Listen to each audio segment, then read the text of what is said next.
Hello बच्चों, आज हम साइंस का एक टॉपिक लेंगे जो फिजिक्स का होगा। फिजिक्स के अंदर ठीक है, सबसे अच्छा है टॉपिक प्रकाश। प्रकाश में क्या होता है? प्रकाश यानी लाइट। अब प्रश्न बनता है कि प्रकाश किसे कहते हैं। किसी को पूछें तो बच्चे कंफ्यूज होते हैं। प्रकाश बच्चे कहते हैं कि लाइट, सूर्य से जो प्रकाश आ रहा है वो प्रकाश। तभी सर कह देते हैं कि तो फिर टॉर्च का प्रकाश नहीं होता क्या? मोबाइल का टॉर्च करते हैं उससे प्रकाश नहीं होता है? उससे भी प्रकाश होता है। लेकिन प्रकाश की परिभाषा लिखना है तो फिर कैसे लिखते हैं प्रकाश, उसके बारे में पढ़ेंगे। और बहुत अच्छा टॉपिक है, बहुत ही इंटरेस्टिंग टॉपिक है। अगर अपन इसको पढ़ेंगे तो फिर बहुत अच्छे से समझ में आएगा और बहुत ही बड़ा टॉपिक है। लेकिन पढ़ने का बहुत ही अच्छा आनंद आएगा क्योंकि फिजिक्स, केमिस्ट्री और बायो, ये तीन में से ये फिजिक्स का चैप्टर है। फिजिक्स को समझना बहुत आसान होता है और मैथ यानी गणित की तरह ही ये टॉपिक होते हैं जिसको अपन आराम से समझेंगे। और आज अपन शुरू करते हैं प्रकाश। ये अपनी गारंटी है, समझ में पक्का आएगा और अच्छे से आएगा, आप देखिए ठीक है। और आज अपन इसको शुरू करते हैं प्रकाश, ठीक है। ये अपना साइंस का पहला टॉपिक है जो अच्छे से अपन इसको पढ़ेंगे और पूरा समझेंगे, ठीक है। शुरू करते हैं प्रकाश। यहां मैं लिखता हूं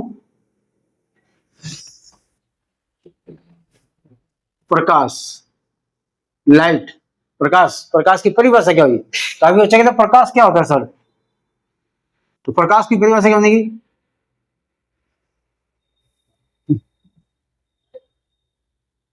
प्रकाश, प्रकाश की परिभाषा होती है प्रकाश एक ऊर्जा है। क्या है? ऊर्जा। तो कभी आपने देखा ऊर्जा को बनना तो देख सकते हैं कैसी ऊर्जा है? अदृश्य ऊर्जा। तो इसको कैसे लिखेंगे अपन? थोड़ा सा इसको चेंज करते हैं कि प्रकाश एक अदृश्य ऊर्जा है। क्या लिखेंगे पूरा लाइन? प्रकाश क्या चीज है?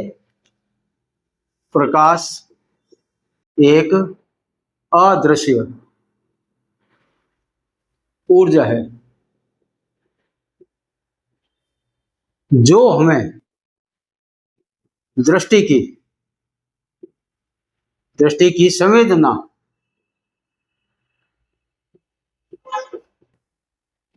प्रदान करता है। अब आप इसको थोड़ा समझे देखिए। प्रकाश क्या है? एक अदृश्य ऊर्जा है। अदृश्य जिसको हम देख नहीं सकते। तो काफी बच्चे कहते हैं सर देखो प्रकाश से हमें ये बोर्ड दिखाई दे रहा है, आप दिखाई दे रहे हो, बच्चे दिखाई दे रहे हैं, सब दिखाई दे रहा है, लेकिन प्रकाश क्या है? प्रकाश दिखाई दे रहा है, प्रकाश नहीं दिख रहा है। प्रकाश गिरता है, रहता है, वो वस्तु हमें दिखाई देती है, ना कि प्रकाश दिखाई देता है। कभी आप देखो प्रकाश कभी दिखाई नहीं देता है। अपन अंतरिक्ष में चले जाते हैं, अंतरिक्ष क्या है? शून्य।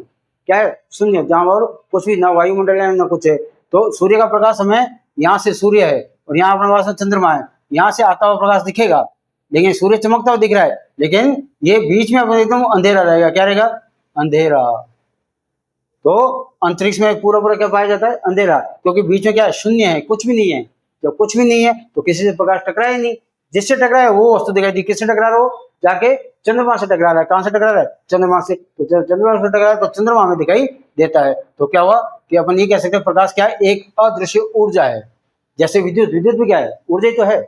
विद्युत क्या है? ऊर्जा। अपने तारों में जाती विद्युत दिखाई देती है? नहीं। जैसे अपन तार को छूते हैं तब पता लगता है इसमें तो क्या है कि इसमें तो करंट है, ये तो विद्युत है, ऊर्जा उसको होता है। तो प्रकाश भी क्या है? एक प्रकार की अदृश्य ऊर्जा है जो हमें दृष्टि की समझ प्रदान करता है। दृष्टि मतलब नजर, देखने की शक्ति। देखने की शक्ति हमें कौन प्रदान करता है? प्रकाश ही करता है। अगर अपने पास आंखें और चारों तरफ अंधेरा है तो अपन क्या करेंगे? उसको देख सकते किसी को? नहीं देख सकते। आंखें होते हुए अपन उसको नहीं देख पाते। देख पाते क्या? नहीं देख पाते। तो क्या लिखा है? दृष्टि की संवेदना।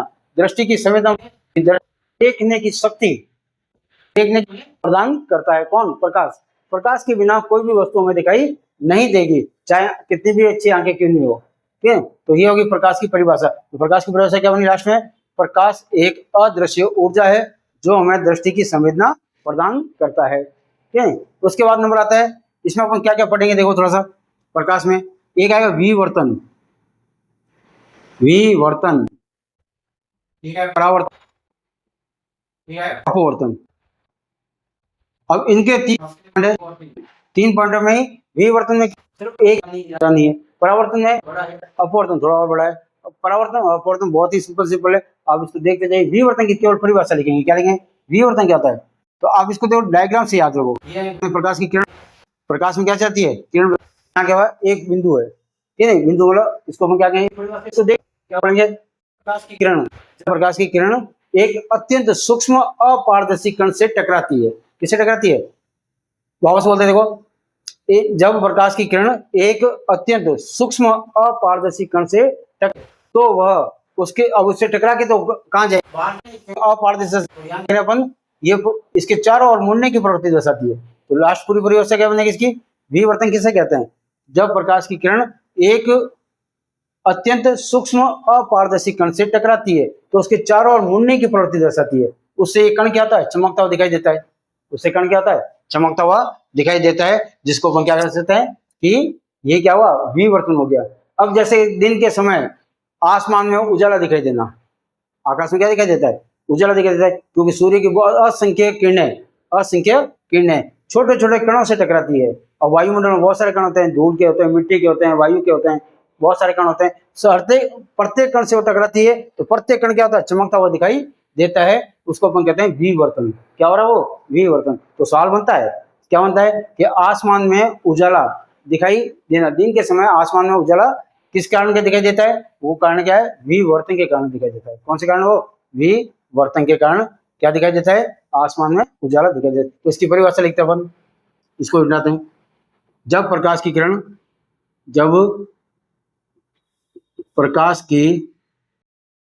किरण एक अत्यंत सूक्ष्म अपारदर्शी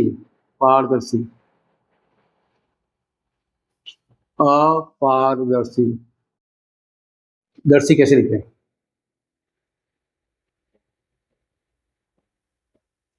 अपारदर्शी कण से टकराती है तो वह उसके चारों ओर मुड़ने की प्रवृत्ति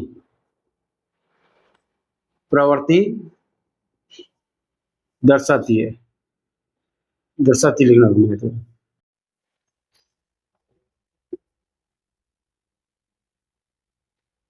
दर्शाती कैसे लिखती है, ये समस्या आती है, ठीक है। तो उसको थोड़ा सा, जैसे उसके चारों ओर मुड़ने की प्रवृत्ति दर्शाती है, तो दर्शाती है, ये आप देख लेना, हो सकता है गलत लिख दिया मैंने, फिर भी आप चेक करना, कोई नहीं, इससे कोई फर्क नहीं पड़ता है। आप समझदार हो, आप होशियार हो मेरे से, ठीक है। जब प्रकाश की किरण एक अत्यंत सूक्ष्म अपारदर्शी कण से टकराती है तो उसके चारों ओर मुड़ने की प्रवृत्ति दर्शाती है, वह क्या कहलाता है, वह घटना विवर्तन कहलाता है, विवर्तन कहलाता है। ये उसकी परिभाषा हो गई, कितनी सिंपल थी, इसमें कुछ था ही नहीं। जब प्रकाश की किरण, तो आपको क्या रखना है, आपको दिमाग में इतने रखना है, ये डायग्राम तो याद छोटे से चीज है। प्रकाश की किरण एक अत्यंत सूक्ष्म पारदर्शी से टकराई, इसकी चारों ओर मुड़ने की प्रवृत्ति क्या कहलाएगा वो विवर्तन। विवर्तन में और ज्यादा पूछा नहीं जाता है, केवल इतना ही पूछा जाता है जो अपने लिख दिया। उसके नंबर आता है 2 नंबर लिखते हैं परावर्तन रिफ्लेक्शन। अब इसकी भी परिभाषा क्या हुई, एग्जाम आते हैं, परावर्तन किसे कहते हैं, तो क्या करते हैं, परावर्तन हमेशा किसमें होता है, दर्पण में होता है। किसमें होता है, दर्पण। एक समतल दर्पण ले लिया अपने, कौन सा ले लिया, समतल दर्पण आपने देखा होगा, जहां अपन क्या करते हैं, सुबह उठते हैं, नहाते धोके, फिर वो बाल संवारते, उसके सामने खड़े होके, कांच जो अपन कहते हैं घर में कांच होता है उसके वो हो गया समतल दर्पण। अब यहाँ एक प्रकाश की किरण आई है, अब इसके चित्र को देखना, आप चित्र को देखते ही आपको समझ आ जाएगा इसकी परिभाषा क्या नहीं। यहाँ से आई प्रकाश की किरण, आ रही है, यहाँ से टकराई और फिर वापस कहाँ चली गई, यहाँ, तो क्या बने, अब इसको एक माध्यम हो गया। यहाँ तो क्या था, वायु या हवा कह सकते हैं, ये क्या है, माध्यम, इसको क्या बोलेंगे, माध्यम। कांच भी क्या हो गया, माध्यम। कांच कह दो या दर्पण कह दो, बात एक ही है, इसको अपन दर्पण लिखना चाहिए क्योंकि विज्ञान में दर्पण अच्छा लगता है, ठीक है। कांच क्या हो गया, दर्पण हो गया, ठीक है। अब वायु, अब इसकी परिभाषा देखो, आपने बनाते हैं, इसी डायग्राम को देख के अपन बोल लिखेंगे, कैसे लिखेंगे, जब प्रकाश की किरण एक माध्यम से चलकर दूसरे माध्यम से टकराकर पुनः उसी माध्यम में लौट आती है, उसे अपन कहते हैं प्रकाश का परावर्तन। तो वापस बोलते हैं एक बार और, देखो इसको चित्र को देख के मैं बोल रहा हूँ, कुछ भी नहीं कर रहा हूँ, ठीक है। एक माध्यम हो सकता है वायु, दूसरा माध्यम क्या है दर्पण। तो एक माध्यम से चल के आएगी, दूसरे माध्यम से टकराएगी, तो वापस किस में आ जाएगी, किस में आ जाएगी, यहाँ वायु में आ जाएगी, हवा में आ जाएगी।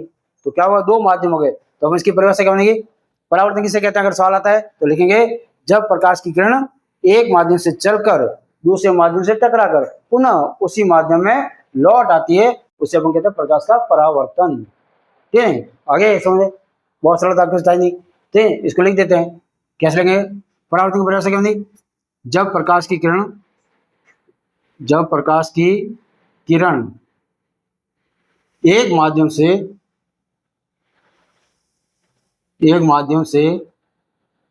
चलकर, एक माध्यम से चलकर दूसरे माध्यम से टकराकर, दूसरे माध्यम से टकराकर पुनः उसी माध्यम में लौट आती है, लौट आती है, उसे प्रकाश का परावर्तन कहते हैं, उसे प्रकाश का परावर्तन कहते हैं,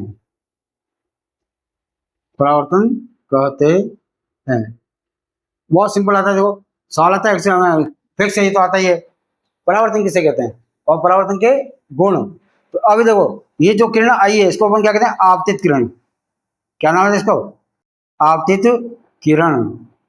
जो आई है, जो गई है, उसको कहते हैं परावर्तित किरण, परावर्तित किरण। आपतित किरण आने वाली जाने वाली को कहते हैं परावर्तित, क्यों परावर्तन हो गया, इसके बाद क्या हो गया परावर्तन। एक होता है अभिलंब, क्या ये अभिलंब, अभिलंब का मतलब क्या हो गया, लंब, लंब गणित में पढ़ते थे, लंब या 90 डिग्री कोण, यहाँ कितना डिग्री कोण बन रहा है 90 डिग्री। तो अब अपन एक से दो गुण होते हैं, गुण कितने होते हैं, गुण, परावर्तन के दो गुण, मेन दो गुण ही होते हैं। कौन कौन से होते हैं, पहला गुण कौन सा गया, आपतित किरण, अभिलंब और परावर्तित किरण, तीनों क्या होंगे, एक ही तल में स्थित होते हैं। क्या लिख देंगे, आपतित किरण, आपतित किरण, परावर्तित किरण, परावर्तित किरण और अभिलंब, और अभिलंब एक ही तल में स्थित होते हैं। कहाँ स्थित होते हैं, एक ही तल में, ये एक ही तल हो गया। तो एक पहला गुण तो ये हो गया। दूसरा गुण बहुत सिंपल सा, ये फर्स्ट हो गया, ये सेकंड ले लेते हैं। दूसरा, इसमें दो कोण बन गए, एक कोण ये बना, एक कोण ये, इसको कहते हैं आपतन कोण। आपतन कोण को क्या कहते हैं, आई, क्या कहते हैं, कोण आई। इसको कहते हैं कोण आर। परावर्तन को कहते हैं रिफ्लेक्शन, रिफ्लेक्शन आर बन गया, और कोण आपतित किरण आई। और तो क्या लिखेंगे, कोण आई बराबर कोण आर। तो अपन ये लास्ट में क्या लिखते हैं, आपतन कोण और परावर्तन कोण क्या होते हैं, बराबर होते हैं। सिंपल सा है, आपतन कोण, आपतन कोण और परावर्तन कोण बराबर परावर्तन कोण, ऐसे लिख दो, परावर्तन कोण दोनों क्या होते हैं, बराबर होते हैं। तो ये दो गुण हो गए। तो परावर्तन में क्या पूछा जाता है, परावर्तन किसे कहते हैं, जैसे आपको कहते हैं एग्जाम आता है कि परावर्तन किससे कहते हैं, तो परावर्तन के कुछ नहीं करना आपको, परावर्तन ये छोटा सा डायग्राम बना देना। डायग्राम बनाओगे तो लिखने में आसानी रहेगी और दिखने में अच्छा रहेगा। ठीक है, छोटा सा डायग्राम बना दिया। डायग्राम बना, जब प्रकाश की किरण एक माध्यम से चलकर दूसरे माध्यम से टकराकर पुनः उसी माध्यम में लौट आती है, उसे कहते हैं प्रकाश का परावर्तन। गुण होते हैं इस दो से, क्या बोलते हैं कि परावर्तन किसे कहते हैं बताइए, उसके गुण भी लिखिए। तो गुण दो लिखने हैं। पहला गुण आपतित किरण और अभिलंब और परावर्तित किरण तीनों एक ही तल में स्थित होते हैं। एक ही तल, ये हो गया एक ही तल, इसमें स्थित होते हैं। और दूसरा का कोण आई बराबर कोण आर। कोण आई का मतलब हो गया आपतन कोण और आर का मतलब हो गया परावर्तन कोण। यहाँ तक आपको मुझे लगता है आपको समझ में आ गया होगा। अब परावर्तन के बाद क्या क्या आता है, परावर्तन के बाद दर्पण की बात करेंगे। इसके बात करेंगे दर्पण। दर्पण क्या होता है, दर्पण की बात करते हैं अभी 2 मिनट। इसको एक बार इरेज कर लेते हैं, फिर अपन करते हैं।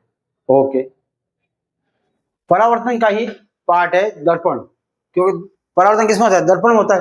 ये दर्पण कितने प्रकार के, बात आपकी सीधी सी कि दर्पण कितने प्रकार के होते हैं, तो दर्पण होते हैं 2 प्रकार के। कौन कौन से, देखते क्या लिखते हैं। दर्पण, दर्पण के प्रकार 2। पहला होता है समतल दर्पण, दूसरा होता है गोलीय दर्पण।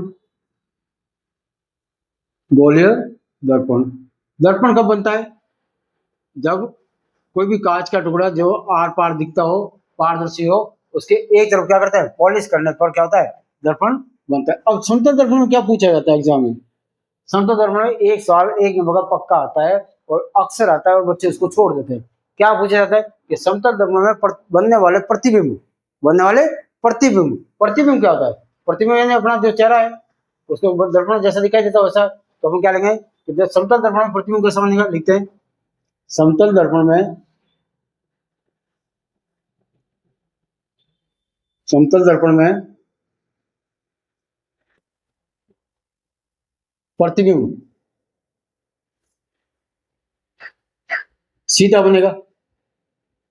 सीधे के साथ हमेशा क्या था, आभासी आता है, क्या था, आभासी, सीधा और आभासी। कभी कभी कांच के आगे खड़े होता है अपना चेहरा कैसे दिखाई देता है, लेकिन सीधा दिखाई देता है कि अपन जैसे हैं वैसे दिखाई दे रहा है, और जितना होता है जितना अपना चेहरा है उतना ही वहां दिखाई देता है, तो सीधा सीधा दिख रहा है, साथ में सीधे के साथ हमेशा क्या आता है, आभासी। और आभासी के साथ एक चीज और होती है, प्रतिबिंब कहाँ बनेगा, अपन जैसे दर्पण के आगे खड़े हैं, देखो कभी मान लो मैं आगे दर्पण के आगे खड़ा हूं, तो मैं अगर एक कदम आगे जाऊंगा तो मेरा प्रतिबिंब क्या होगा, एक कदम आगे आएगा, मैं एक कदम पीछे हटूंगा तो वो भी पीछे हटेगा, तो अपन ये कह सकते हैं प्रतिबिंब कहाँ बन रहा है, दर्पण के पीछे बन रहा है। तो क्या होगा, समतल दर्पण में प्रतिबिंब की स्थिति क्या होती है, कैसा बनता है, सीधा बनता है, आभासी बनता है, और वस्तु के बराबर, किसके बराबर, वस्तु के बराबर, वस्तु के बराबर।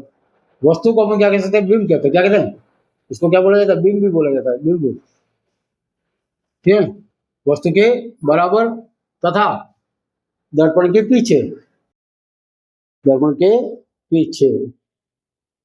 ये एक नंबर का सवाल आता है और बोर्ड का सवाल है ये, कि एक नंबर का सवाल आता है कि क्या पूछा जाएगा सवाल, कि समतल दर्पण में प्रतिबिंब की स्थिति लिखिए, तो हम क्या लेंगे, समतल दर्पण में प्रतिबिंब सीधा बनेगा, आभासी बनेगा, सीधा के साथ हमेशा आभासी आएगा, और उल्टे के साथ आता है क्या है, वास्तविक नहीं, हाँ उल्टे के साथ आता है वास्तविक, ओके ठीक है। सीधे के साथ आएगा आभासी, आभास करना, जो कि क्या होता है, सही चीज नहीं होती, आभास करना, क्योंकि अपना पता ही नहीं होता है। अभी अपन दर्पण के बारे में आगे पढ़ेंगे तो समझ आ जाएगा। वस्तु के बराबर तथा दर्पण के पीछे, ठीक है, वस्तु को अपन क्या कहते हैं, बिंब भी कहते हैं। अब गोलीय दर्पण, बात करें गोलीय दर्पण, गोलीय दर्पण 2 प्रकार के, कितने प्रकार के, 2 तरह के। कौन कौन से होते हैं आप देखो, एक था अवतल और एक था उत्तल,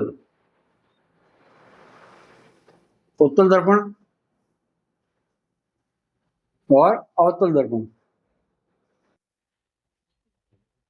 अभी दर्पण बनता है कैसे, मान लो अपने एक कांच की फुटबॉल जैसी कोई बॉल ले ली, जो अंदर से क्या है, खोखली है।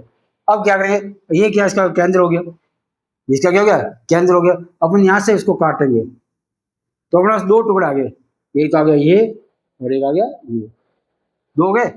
अब दोनों अभी तो क्या है, कांच के टुकड़े ही है, अभी ये दर्पण बनानी है, तो दर्पण बनाने का तरीका क्या होगा, पॉलिश करेंगे। एक के अंदर पॉलिश कर दिया और एक के बाहर पॉलिश कर दिया, ठीक। अब ये जो भाग है जहां अपने पॉलिश नहीं है उसको कहते हैं परावर्तक पृष्ठ, परावर्तक पृष्ठ, क्या कहा जाता है, परावर्तक। ये तो बाहर से है, ये अंदर है, तो क्या है, परावर्तक पृष्ठ, परावर्तक पृष्ठ। इनकी भी कभी कभी परिभाषा पूछते हैं कि उत्तल दर्पण किसे कहते हैं, अवतल दर्पण किसे कहते हैं। तो आपको अगर ये चित्र याद है तो आपको दिमाग में आ जाता है कि कैसे बनता है, कि यहाँ पॉलिश हो गया तो अपन क्या बनेंगे कि वह गोलीय दर्पण, उत्तल दर्पण की परिभाषा क्या बनेगी, वह गोलीय दर्पण जिसका परावर्तक पृष्ठ, ये परावर्तक पृष्ठ उभरा हो, क्या हुआ, उभरा हो, तो उसको अपन क्या कहेंगे, उत्तल दर्पण कहते हैं। और वह गोलीय दर्पण जिसका परावर्तक पृष्ठ अंदर की ओर धसा हो, जैसा अपना ये मान लो ये मेरा हाथ है, ये जो अंदर की ओर धसा हुआ है, ये तो गया अपना कौन सा, अगर ये परावर्तक पृष्ठ है तो ये हो गया, क्या हो गया, अवतल। और उभरा भाग ये वाला हो गया, तो इसको कहते हैं उत्तल। तो उभरा जो भाग होता है उसे हम कहते हैं उत्तल दर्पण, और अंदर के धसा होता है उसे कहते हैं अवतल दर्पण। अब इसके, अब देखो दोनों में से क्या क्या पूछा जाए, उत्तल दर्पण में बहुत कम चीज पूछी जाती है, लेकिन अवतल दर्पण में काफी चीजें पूछी जाती है। इसके प्रतिबिंब बनने की स्थितियां पूछी जाती है। तो अपन देखते हैं कि जैसे ये देखते हैं, पहले उत्तल दर्पण के बारे में बात करते हैं। इसको लेते हैं, ये क्या है, उत्तल दर्पण है, अंदर की ओर पॉलिश कर दिया अपन ने, यहां प्रकाश की किरण आ रही है। तो अब इसके बारे में थोड़ा सा बता देता हूँ। ये क्या कहलाता है, वक्रता केंद्र, इसको कहते हैं वक्रता त्रिज्या, जिसको कैपिटल आर भी लिखते हैं। और ये जो बिंदु होता है, ये वाला पी लिखा जाता है, उसको कहते हैं ध्रुव। यहाँ पी बिंदु क्या हो गया, ध्रुव, क्या हो गया, ध्रुव, ध्रुव, समझ आ रही है, ध्रुव कैसे लिखते हैं, सही है, ठीक है, ऐसे लिखा जाता है। आर क्या है, त्रिज्या, वक्रता त्रिज्या, वक्रता यानी जो गोलाई होती है इसको कहते हैं वक्र, वक्रता त्रिज्या। और ये क्या चीज है, केंद्र, ठीक है, केंद्र को सी लिखा जाता है, क्या लिखा जाता है, सी, सी यानी केंद्र। ये इनकी परिभाषा नहीं पूछ जाती, लेकिन आपको इसको थोड़ा सा दिमाग में रखना। अब जैसे मैंने मान लो मेरे पास एक वस्तु है, वस्तु मतलब वस्तु कह दो, बिंब कह दो, ये मेरे पास बिंब है। अब प्रकाश की किरण यहां से गई, यहां टकराएगी, तो कैसे जाएगी, ऊपर जाएगी, ये ऐसी जाएगी, यहाँ से टकराएगी। अगर मान लो यहाँ से बॉल आई, तो बॉल यहाँ से टकरा कहाँ जाएगी, उधर जाएगी। और वैसे ये सीधी बॉल यहाँ से आई तो वापस आ गई, जैसी आई वैसी जाएगी। और यहाँ से एक और जाएगी तो कहाँ जाएगी, यही से और चली जाएगी। तो क्या तीनों तीनों प्रकाश की किरणें आपस में मिली, नहीं मिली। जब नहीं मिली तो क्या प्रतिबिंब बनेगा, नहीं बनता है। तो प्रतिबिंब अपन आभास करते हैं, ये प्रकाश की किरण यहाँ गई होगी, ये यहाँ गई होगी, और ये यहाँ गई होगी, ठीक है। तो कहाँ बनी, यहाँ बनी। तो दर्पण के कहाँ बनी, पीछे बनी। आकृति कहाँ बनी, दर्पण के पीछे। प्रतिबिंब कहाँ बना, दर्पण के पीछे। जो दर्पण के पीछे प्रतिबिंब बनता है उसको बनता है सीधा बनेगा, सीधा के साथ क्या होगा, आभासी होगा, सीधे के साथ क्या बनेगा, आभासी। और वस्तु से हमेशा क्या बनेगा, छोटा, वस्तु से छोटा। ये क्या पढ़ रहे हैं अपन, अवतल उत्तल दर्पण। उत्तल दर्पण में ज्यादा नहीं पूछा जाता है, केवल एक पूछा, उत्तल दर्पण में प्रतिबिंब की स्थिति सीधा बनता है, आभासी बनता है, वस्तु से छोटा बनता है, और दर्पण के पीछे बनता है। कहाँ बनता है ये, दर्पण के पीछे बनता है। और इसका उपयोग पूछते हैं, क्या पूछते हैं, उपयोग। इसका उपयोग कहाँ करते हैं अपन, अपन देखा होगा कहाँ करते हैं अपन, साइड ग्लास। जैसे वाहनों के साइड ग्लास में क्या लिखते हैं अपन, वाहनों के साइड ग्लास, साइड ग्लास में इसका उपयोग किया जाता है। अगर देखो साइड ग्लास में क्यों करते हैं, क्योंकि जैसे अपन देखते हैं कभी वो मोटरसाइकिल चलाते हैं, कार चलाते हैं, कुछ भी चलाते हैं, तो पीछे रोड की सारी गाड़ियां उस छोटे से दर्पण में आ जाती है। क्योंकि सबके चित्र कैसे बनते हैं, प्रतिबिंब कैसे बनते हैं, छोटे छोटे बनते हैं। जब छोटे छोटे बनते हैं प्रतिबिंब, तो अपन देख सकते हैं कि इसके अंदर क्या होता है कि नहीं, तो अगर बड़ा बनता तो फिर एक ही प्रतिबिंब दिखाई देता, पीछे क्या आ रहा दिखाई नहीं देता, एक ही चित्र दिखाई देता। तो क्या होता है, वाहनों के साइड ग्लास में किसका उपयोग किया जाता है, उत्तल दर्पण का। उत्तल दर्पण ज्यादा पूछा नहीं जाता है, केवल इतना ही पूछा जाता है, ये अपने को याद होना चाहिए। ये मैं जो चीजें बता रहा हूँ ये सब इंपॉर्टेंट चीजें बता रहा हूँ, ये तो एग्जाम में आती ही आती है, ठीक है। जैसे समतल दर्पण, ये भी आपको बहुत कम मिलेगा। समतल दर्पण प्रतिबिंब कैसा बनता है, बच्चों को पूछा तो बच्चे फिर कंफ्यूज हो गए कि समतल दर्पण पढ़ा ही नहीं, क्योंकि इसमें पढ़ने वाली चीज इतनी है ही नहीं, थोड़ी सी है, कहीं कहीं लिखी होती किताब के अंदर, जिसको अपन इग्नोर कर देते, देखते नहीं, और उसके कारण क्या होता है, इससे को अपन चूक जाते हैं। अब बचा कौन सा, अवतल दर्पण। अवतल दर्पण के प्रतिबिंब की स्थिति बनती है बहुत अच्छे से, जिसको अपन आगे पढ़ेंगे। अवतल दर्पण में ये प्रतिबिंब 5 तरह के, 6 वैसे तो किताब में 6 दे रखी है, लेकिन अपने कितनी दे रखी है, 5 दे रखी है। कितनी दे रखी है, 5 मुख्य होती है। 5 अगर अपने आ गई तो कोई दिक्कत ही नहीं होगी। मैं आपको इसके डायग्राम बना के अच्छे से समझाऊंगा, और एक एक चीज ये मैन है, ये तो छोटा छोटा क्वेश्चन बनता है, ठीक है, बड़ा क्वेश्चन बनेगा। और अक्सर ये सवाल आता है, या तो दर्पण का आता है, या फिर क्या कहते हैं इसको, लेंस का आता है, दर्पण या लेंस का। प्रतिबिंब के चित्र बना के उसको बताइए कैसा बनेगा, कैसा बनेगा, वो अपन अभी थोड़ी देर बाद में करते हैं, ठीक है। ये अब आप देखिए बहुत ही अच्छे से समझाया मैंने, ये यहाँ तक आपको समझ आ गया। वापस एक बार देख लेते, दर्पण अपने क्या क्या पढ़ा, शुरुआत से देखते हैं। प्रकाश क्या था, प्रकाश एक अदृश्य ऊर्जा होती है जो हमें दृष्टि की संवेदना प्रदान करता है। ठीक है। ये प्रकाश की परिभाषा हो गई, प्रकाश किससे कहता गया। उसके बाद हमने पढ़ा विवर्तन। क्या पढ़ा? विवर्तन। विवर्तन क्या होता है? जब प्रकाश की किरण एक अत्यंत सूक्ष्म अपारदर्शी कण से टकराती है तो उसके चारों ओर मुड़ने की प्रवृत्ति दर्शाती है, उससे वो कण क्या होता है? चमकता दिखाई देता है। और विवर्तन के कारण क्या होता है? आसमान में दिन के समय उजाला दिखाई देना। ठीक है। उसके बाद क्या पढ़ा था अपने? परावर्तन। परावर्तन अपने डायग्राम से पढ़ा था। क्या था कि एक दर्पण बनाया अपन ने, फिर क्या किया था? एक किरण आई, उससे टकराई, वापस चली गई। तो इसकी परिभाषा क्या बनी थी? जब प्रकाश की किरण एक माध्यम से चलकर दूसरे माध्यम से टकराकर पुनः उसी माध्यम में लौट आती है, उसे अपन कहते हैं प्रकाश का परावर्तन। और उसके बाद क्या पढ़ा था? उसके गुण, दो गुण थे, आपतित किरण, परावर्तित किरण, अभिलंब, तीनों एक ही तल में स्थित होते हैं। और दूसरा क्या था? आपतन कोण और परावर्तन कोण क्या होते हैं? बराबर। परावर्तन हो क्या कहता हूँ। अब उसमें दर्पण की बात होती है, क्यों समतल दर्पण आया था उसमें, अपने क्या होना है? परावर्तन है। तो यहाँ भी अपन दर्पण, दर्पण कितने प्रकार के हो गए? दर्पण हो गए दो प्रकार के, समतल दर्पण और गोलीय दर्पण। ठीक है। समतल दर्पण की क्या पूछा जाता है एग्जाम में? सिर्फ इतना ही पूछा जाता है कि समतल दर्पण में प्रतिबिंब की स्थिति क्या होती है, बताइए। तो अपन क्या लिखेंगे कि समतल दर्पण में प्रतिबिंब कैसा बनेगा? सीधा बनेगा, आभासी बनेगा, वस्तु के बराबर बनेगा, तथा दर्पण के पीछे बनेगा, आगे नहीं बनेगा। कहाँ बनेगा? पीछे। हमेशा आभासी जो बनता है वो कहाँ बनता है? पीछे। सीधे के साथ हमेशा आभासी आता है। और वस्तु को अपन क्या कहते हैं? बिंब कहते हैं। दूसरा क्या बड़ा? गोलीय दर्पण। गोलीय दर्पण मैंने बता दिया आपको कैसे बनता है कि एक खोखली बॉल ले ली अपन कांच की, क्या ले, उसको मैंने ऐसे काट दिया, दो टुकड़े हो गए, एक दोनों तरफ पॉलिश कर दिया, एक के बाहर कर दिया, एक के अंदर कर दिया। जो परावर्तक पृष्ठ जिसका उभरा हो, इसको बोलते हैं परावर्तक पृष्ठ। परावर्तक पृष्ठ जिसका उभरा हो उसे कहते हैं उत्तल दर्पण। जिसका परावर्तक पृष्ठ अंदर की ओर धंसा हो उसे हम कहते हैं अवतल दर्पण। ठीक है। बहुत सिंपल सिंपल, बहुत इजी तरीके से पढ़ो आप, और इसको एंजॉय के साथ पढ़ो, कुछ भी नहीं है। ठीक है। और फिर अपन देखेगा कि और क्या आ सकता है कि उत्तर दर्पण के बारे में क्या पूछा जाता है। तो उत्तर दर्पण में ज्यादा कुछ नहीं पूछते। उत्तर दर्पण का एक डायग्राम बना दिया अपन, उससे पता लग गया क्या क्या बना। क्या बने? एक वस्तु ले ली, यहाँ से टकरा के तीनों जब किरणें, प्रकाश की किरणें एक ही स्थान पर जब मिलती है तभी प्रतिबिंब बनता है। तो अपन देखा कोई बन ही नहीं रहा है, ये इधर चली गई, ये इधर चली गई, और ये वापस आके आगे वापस आ गई। तो फिर अपन क्या देखते हैं कि इसको क्या आइडिया लगा कि ये यहाँ गई होगी, ये यहाँ गई, आवास किया अपन ने, तो यहाँ बना। तो अपन कहेंगे हाँ बन तो रहा है, लेकिन क्या बन रहा है? आवासी बन रहा है। तो अपन कहेंगे सीधा आवासी। अवतल दर्पण में प्रतिबिंब की स्थिति क्या बनेगी? सीधी बनेगी, आभासी बनेगी, वस्तु से छोटी बनेगी, और दर्पण के हमेशा पीछे बनती है, कहाँ बनती है। फिर इसका उपयोग पूछते हैं, क्या पूछते हैं? वाहनों के साइड ग्लास में इसका उपयोग किया जाता है। ठीक है। तो ये तो हुआ उत्तल दर्पण के बारे में। ठीक है। अब अपन अगली बार पढ़ेंगे कि अवतल दर्पण, इसके बारे में। तो जब भी आपको कोई भी टॉपिक पढ़ते हो, घर पे पढ़ते हो या कहीं भी बैठ के पढ़ते हो, यानी जैसे आप रात को बैठ के पढ़ रहे हो, कुछ चीजें याद कर रहे हो या कोई सवाल मिला रहे हो, तो आपके दिमाग में एक चीज होती है कि जो चीज पढ़ी, बुक को बंद करने से पहले, कॉपी को बंद करने से पहले दिमाग में लाओ कि मैंने क्या क्या पढ़ा।